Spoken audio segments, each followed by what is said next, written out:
So, welcome everybody. We are so glad that you could join us tonight for an informational meeting on understanding palliative care. And I am joined today by nurse practitioner Jill Gabel. Jill, thank you so much for joining us. We're so happy to have you. Yeah, thanks for having me. You're so welcome. Well, let's go ahead and get right into this. So let's go ahead and start out by, of course, our disclaimer. So very important to understand that this presentation is intended for educational purposes only. And although I'm a licensed physician and Jill is a nurse practitioner, we are not acting as your care team or your provider for the sake of this presentation. And we're here to just give words of advice, recommendations and things like that you can take to your primary care provider or your nurse practitioner to seek further information. And no patient-doctor relationship is being established at all. All right. So a little bit about us at Wellspring Health Care. We believe in the power of compassion, effective communication, and education to transform lives. And so this is one of the reasons why we do this podcast and webinars every month. So we're very excited to be able to do this today and bringing you this second part in our 12-part series on hospice and palliative care. So, of course, we always want to make sure that everyone knows how to get a hold of us. So our medical assistant, William, if you're a patient that is in need of obtaining a primary care physician in one of the facilities that we attend, we're more than happy to try and help accommodate that. And for facilities, if you're interested in looking for a new partner, Wellspring would be happy to try and help partner with you on that. And so please reach out to Brandy, our chief operating officer, and also follow us on our website. Now, of course, since we're talking about palliative care, we have our partner, Ascend Healthcare and Ascend Hospice and Palliative Care. And so we want to make sure that you all have a resource if you're deciding that palliative care might be right for you, to reach out to us at Ascend so that we can try and help you in meeting any of your goals and your needs as well. And so here's some contact information for that. You can reach out to Christina Cole or on our website, ascendhealth.com as well. So we welcome all of your communication coming forward. Well, let's go ahead and dive into understanding palliative care. So we're so excited. So Jill, you know, you're an experienced healthcare professional and you've been doing palliative care for some time. So could you help us understand a little bit about what exactly palliative care is? Yeah. So palliative care is a medical specialty for those coping with serious illness. The care focuses on managing symptoms and the effects of the illness while you're still seeking aggressive care or curative treatment. So the primary goal is to improve your quality of life for both the patient, but also the families. Oh, that's great, Jill. No, really insightful. And I love the fact too that it's continuing the care, right? So it's focusing on your quality of life, but still getting that continuation of that care. And I love how you included the family in that too, because so often in these serious illnesses, it's not just the patient that we're caring for, right? It's that family component too. Yeah. Wonderful. All right. So, Jill, what do you find as some of the benefits of palliative care, and can you help to elaborate on some of those? I know we have a few on the screen here, but help us with your thoughts in regards to why someone should choose or elect palliative care. Yeah. So palliative care is nice because it works alongside your primary care doctor or your specialist, whoever you are seeking the most care from. And it just helps support you and continue the education about the trajectory of your illness. We can also help with symptom management, as well as the challenges and the stresses that come alongside your serious illness. We can also work alongside home health companies. So if you're seeking, physical therapy, occupational therapy, speech therapy, we can work alongside them to just provide a whole care. And we can also just help navigate the complex healthcare system. Oh, Jill, that's great. I definitely think navigating the healthcare system is a real challenging aspect too. So when we're dealing with these patients that have these challenging health conditions, don't you find that the condition can often change, or it can fluctuate, or it and so having that added resource of palliative care can help to bridge the gap in between, like an event occurs, but I'm not seeing my oncologist for another month, and I Yep. can call Jill and ascend at palliative Mhm. care and have somebody come out and see you in your home, right, Jill? We can do this in home-based environments. Mhm. Yep. So kind of wherever you live. So I go to homes, houses, apartments, nursing facilities, assisted living, independent living, wherever you are, I come to you. So it's so nice because, I feel people are just always overwhelmed with all these appointments that they have set up, all these specialists that they're required to see. So it's just nice that, we can bring the care to you. So. Absolutely. No, that's wonderful. That's wonderful. I love that. So, Jill, I think it's an important topic to discuss kind of some advanced care planning topics, right? Because this is a time when we've recognized that we have a serious illness. And Yep. when we have a serious illness, it's important to put a plan into place, right? So what are For sure. some of the components of advanced care planning, and why should we not be, nervous about having this kind of conversation? Mhm. So I think advanced care planning, it's so important because it helps ensure that the patient's wishes are known and respected, especially if there becomes like a critical situation. So it involves appointing a durable power of attorney, also known as DPOA, and it just considers the emotional, the spiritual, the physical aspects of care. Um, I feel like a lot of times I have found that people have actually appointed a durable power of attorney for healthcare, but they have not sat down and had those conversations about what their wishes are and what they would want or not want with their DPOA. So that's a lot of what we do in palliative care is sit down there and have those conversations and make their wishes known. So, That's great. And I think that's so wonderful about the wishes known, right? Because like you said, that this is a person that has serious illness. And we know that unfortunately our lives are finite and we only have a certain amount of time. And especially when we've been diagnosed with that serious illness, it's important to start making sure that family members and relatives understand what our wishes are. And I think that that's such a gift that we can give to our families as well too, so that mhm, if something you know, unexpected does occur, then our family knows how to respond and they're not trying to think, gosh, well, I don't know what mom or dad would have wanted from me. mhm, And then the doctor, because I work in the hospital as well too, seeing those sometimes where, mom now has tubes coming out of her and, yep, is on life support, and family members are like, well, gosh, we've talked about things, but I don't know what mom would really want in this mhm, situation. So I think mhm, having someone to guide them through that process is for sure. really important. So Yeah. that's great. Yeah, I definitely feel like I see a lot of times that it just gives family members peace of mind knowing I'm not making this hard decision because I know what they wanted and I'm helping honor their wishes. So, That's awesome. Now, honoring their wishes, very, very important. Very important.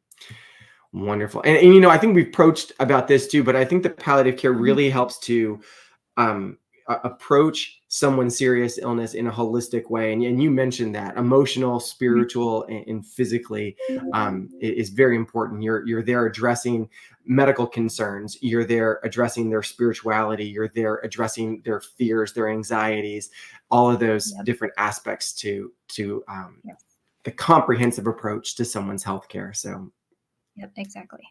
yeah.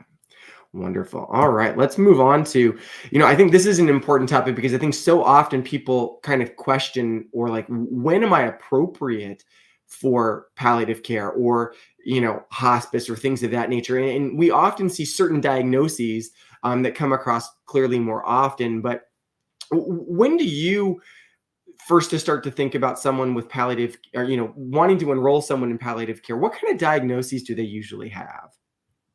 So most of the people that I visit have those diagnoses listed on the screen. So advanced cancer, and they're still, seeking treatment. I see a lot of heart failure that are getting closer to end stage or at end stage and having a lot of symptoms that come along with their heart failure. Same for COPD, closer to end stage where they're having issues with symptom management.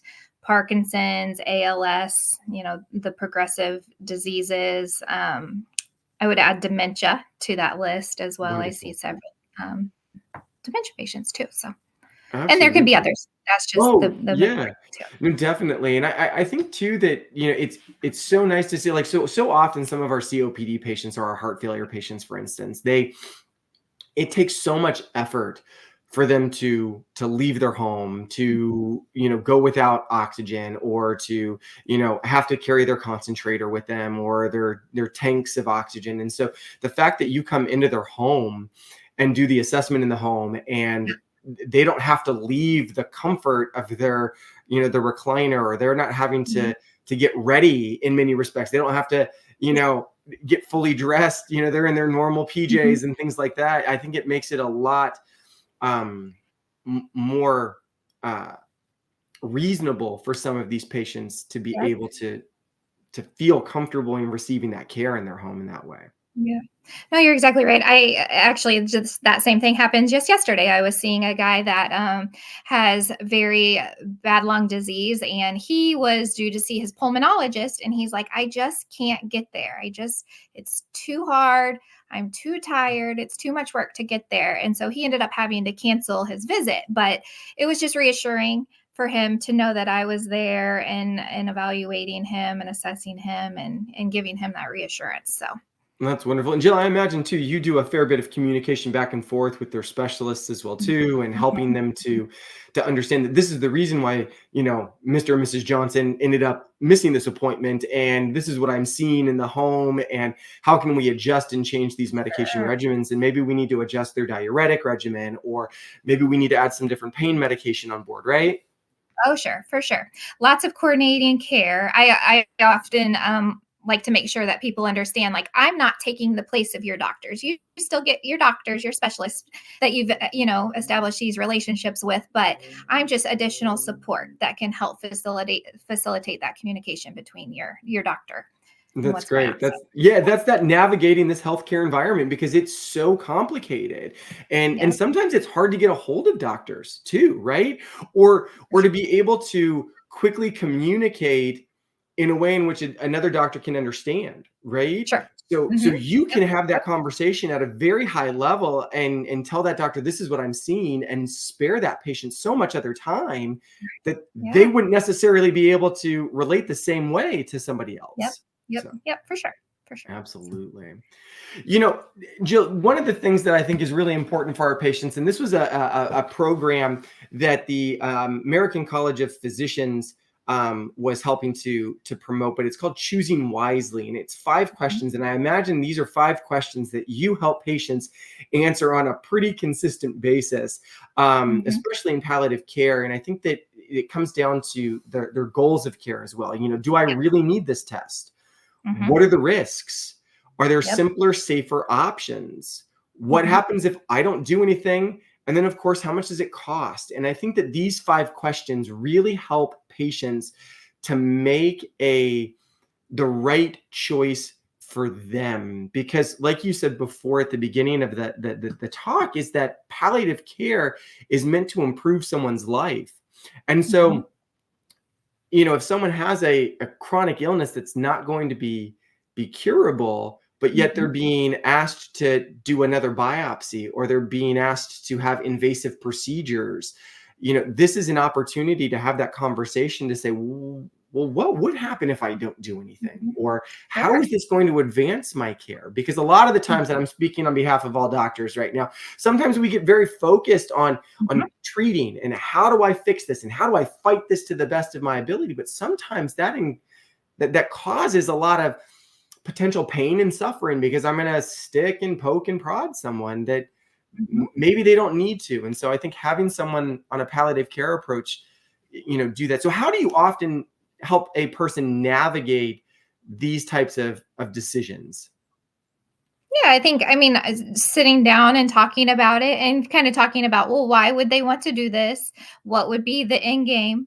Would you get any benefit? Because I do. I think that sometimes the doctors get so focused on, let's try to treat, and fix, that they have a hard time looking at the big picture of their quality of life and seeing all aspects of their care. So yeah. Certainly. No, I think so. And I think as, it's all a spectrum, right? And when someone starts, they get that aggressive diagnosis of cancer per se, it's, guns ablazing. We're going to do every treatment, radiation, chemo, surgery, all those types of things. But as that person's clinical care progresses, things sometimes change. And when we change and when our habits decide to go in a different predilection, we have to be willing to change and adapt, and to have someone like yourself, or the palliative care team to help guide our patients in these processes and answering these questions, I think is just incredibly valuable. Sure. So wonderful. Well, Jill, I think that kind of wraps up the general overview of palliative care. What other thoughts do you have in regards to palliative care that you'd like to impart to our audience today? Yeah. I would just probably like to emphasize just the importance of the communication and the education that you receive on palliative care. It's really just about empowering the patients and their families to just make informed decisions and ensuring that their care is personalized and it also aligns with their goals. That's wonderful. Well, thank you so much, Jill. I just appreciate it. So I've taken a look real quick, and there doesn't appear that there's any questions in our chat. So that's wonderful. Hopefully we've done a good job of explaining everything to everybody. Certainly I want to make sure that I help to remind everyone that we're going to have our next webinar in January, and we're going to be talking about healthy lifestyle changes for the new year, which is pretty exciting. So everyone's always going to have those New Year's resolutions that we're going to talk about and see how we can help people in their roads to health and physical fitness and things like that are often so commonplace in the beginning of the year. Let's go ahead and, of course, keep in touch. Again, the contact information for Ascend Health, don't hesitate to give us a call at 816-584-8111 or reach out to us on ascendhealth.com. And then I'll go ahead and put up the Wellspring Health Care information again, too, for anyone. And please don't hesitate to reach out to us at our website, wellspringhealthcare.org. And we will have this video posted for you shortly on the website, as well as we will craft a blog post for this as well, too. So we look forward to having you reach out and see those resources for us soon. So, all right, everyone, have a wonderful day, and you all take care. And Jill, thank you so much for joining us. I really appreciate it. You're welcome. Thanks for having me.